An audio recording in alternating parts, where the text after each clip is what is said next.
Bonjour à toutes et à tous. Alors, comment on fait pour raconter une histoire qui est presque trop lourde à porter? Comment on parle de soi quand sa propre vie ressemble à un roman? C'est une des plus grandes questions de la littérature et surtout un thème absolument essentiel pour le brevet. Allez, on plonge ensemble au cœur de ce sujet passionnant. On commence avec cette phrase très forte de Simone Veil. C'est une survivante de la Shoah et elle pose ici le problème qui est au cœur de notre sujet. C'est la question qui va nous guider tout au long de cette analyse. Est-ce qu'il faut parler pour que personne n'oublie, même si ça ravive la douleur? Ou est-ce qu'il vaut mieux se taire pour essayer de survivre? On va voir que la littérature, elle propose plusieurs réponses. Voici notre programme. D'abord, on va essayer de comprendre pourquoi parler de soi, c'est un vrai défi. Ensuite, on va analyser deux approches qui sont complètement différentes. D'un côté, le témoignage pour la mémoire, avec Simone Veil, et de l'autre, la réinvention de soi, avec Romain Gary. Après ça, on passera en mode boîte à outils, avec la méthode d'analyse, et on finira par une synthèse pour que tout soit parfaitement clair pour le jour J. C'est parti! Première partie donc. Alors, pourquoi est-ce que c'est si compliqué de raconter sa propre histoire ? Qu'elle soit totalement vraie ou un peu réinventée. C'est justement ce qu'on va voir maintenant. Quand on se raconte, ce qui est vraiment puissant, c'est qu'on est obligé de tout regarder en face. Le pire, comme les traumatismes, mais aussi le meilleur, comme les rêves. C'est un véritable face-à-face avec sa propre mémoire, une façon de chercher un sens à son parcours de vie.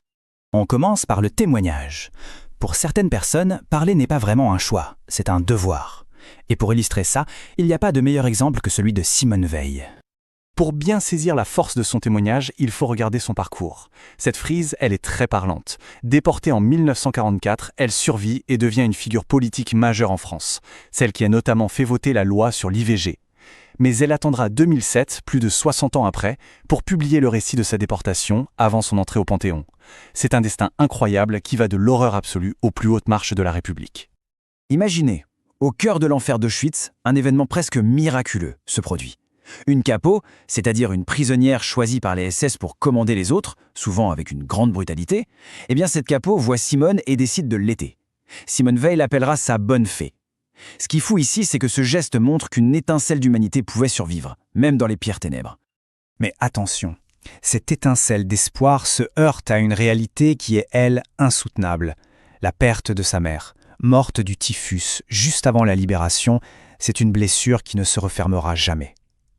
Cette phrase, écrite plus de 60 ans après, elle montre à quel point le traumatisme est permanent. La douleur, elle, reste intacte. Allez, petit exercice spécial brevet. C'est typiquement le genre de question qui peut tomber. Simone Veil écrit que sans l'aide de cette fameuse ténia, le tristement célèbre docteur Mengele aurait écarté sa mère. Le mot est écarté. Pourquoi utiliser un mot si neutre, si froid, pour un acte aussi terrible ? Pour répondre, il nous faut un outil d'analyse clé. L'euphémisme. C'est une figure de style qui permet d'adoucir une réalité qui est trop brutale pour être dite frontalement. Mémorisez bien cette définition, elle est vraiment essentielle.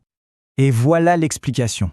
En utilisant un mot simple, presque administratif comme écarté, Simone Veil suggère l'horreur de la sélection pour la chambre à gaz sans jamais avoir à la nommer.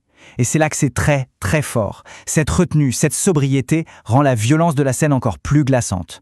L'horreur est tellement immense qu'elle ne peut pas être dite, elle peut seulement être suggérée. C'est ça, la puissance du témoignage. Bon, on change complètement de registre maintenant. On passe du témoignage à une autre forme de récit de soi. Romain Gary, lui aussi, parle de sa vie, mais il ne se contente pas de la raconter. Il la réinvente. Il la transforme en mythe, presque en légende. Et ça nous amène à une distinction qui est fondamentale pour le brevet. D'un côté, il y a le récit autobiographique, comme celui de Veil. Ici, l'auteur, le narrateur et le personnage sont la même personne. C'est ce qu'on appelle le pacte de vérité. De l'autre côté, il y a le roman autobiographique, comme celui de Gary. Ça s'inspire de la vie réelle, bien sûr, mais ça y mélange de la fiction. L'auteur est libre de se réinventer. Et Gary ne s'en prive pas. Regardez-moi cette liste des rêves complètement démesurés que sa mère avait pour lui. Ambassadeur de France, le nouveau Victor Hugo et même, tenez-vous bien, assassiner Hitler. C'est drôle bien sûr, mais ça montre surtout comment l'amour fou de cette mère a construit un véritable mythe. Un mythe auquel son fils a ensuite dû tenter de ressembler toute sa vie. Cette citation, très célèbre de La promesse de l'aube, résume parfaitement son dilemme. L'amour immense de sa mère, c'était une promesse de bonheur tellement absolue que la vraie vie, après, ne pouvait forcément plus être à la hauteur. Alors, quelle est la conséquence de tout ça ? Eh bien, le narrateur, une fois adulte, il comprend que cet amour incroyable était à la fois son plus grand cadeau et son plus lourd fardeau. Cet amour a placé la barre de la vie et du bonheur tellement haut qu'il se sentira condamné, pour toujours, à chercher quelque chose qu'il a déjà eu et qu'il a perdu. Bien, on a vu le pourquoi et le quoi. Maintenant, passons au comment. Cette section, c'est notre fameuse boîte à outils, celle qui va nous servir à tout casser le jour du brevet. Pour construire une réponse vraiment solide et argumentée le jour J, retenez cette méthode ultra simple, en 3 temps. D'abord, on affirme une idée claire. Ensuite, on cite le texte avec précision pour la prouver. Et enfin, on explique la citation, c'est-à-dire qu'on l'analyse, on montre ce qu'elle veut dire. Affirmer, citer, expliquer. C'est la recette magique, vraiment la clé d'une bonne note. Petit récapitulatif des figures de style qu'on a croisées. La métaphore, par exemple chez le poète Apollinaire, qui en pleine guerre décrit le ciel étoilé par les obus. L'hyperbole, donc l'exagération, avec la mère de Gary. Et l'euphémisme qu'on a analysé en détail chez Veil. Maîtriser ces 3 outils, c'est indispensable. Et il ne faut pas oublier que l'écriture, ce n'est pas le seul moyen de parler de soi. L'art, en général, peut aider à reconstruire la mémoire. Le film d'animation Valse avec Bachir, d'Harry Folman, en est un exemple absolument bouleversant. Le réalisateur utilise le cinéma comme une sorte de thérapie pour retrouver des souvenirs de guerre que son esprit avait complètement effacés. La création devient alors un chemin vers la guérison. Parfait, on arrive à la fin. On va maintenant rassembler tous ces éléments pour voir en quoi ils nous préparent très concrètement pour l'épreuve du brevet. Regardez bien ce schéma. Il montre comment notre sujet d'aujourd'hui se connecte directement aux 4 grands thèmes du programme du brevet.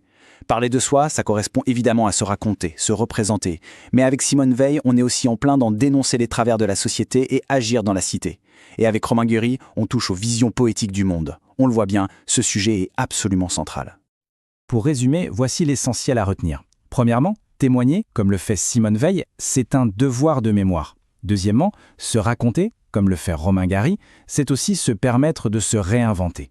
Troisièmement, l'art, comme chez Harry Folman, peut être un moyen très puissant pour se reconstruire. Et enfin, et ça c'est pour nous, maîtriser les outils d'analyse, c'est la clé du succès à l'examen. Et c'est bien pour ça que ce sujet est si important, bien au-delà du brevet. On peut donc terminer avec cette question. Aujourd'hui, quels sont les récits personnels, les témoignages qui ont le pouvoir de changer notre vision du monde ? Parce que les histoires qu'on se raconte sur soi et sur les autres sont peut-être plus nécessaires que jamais.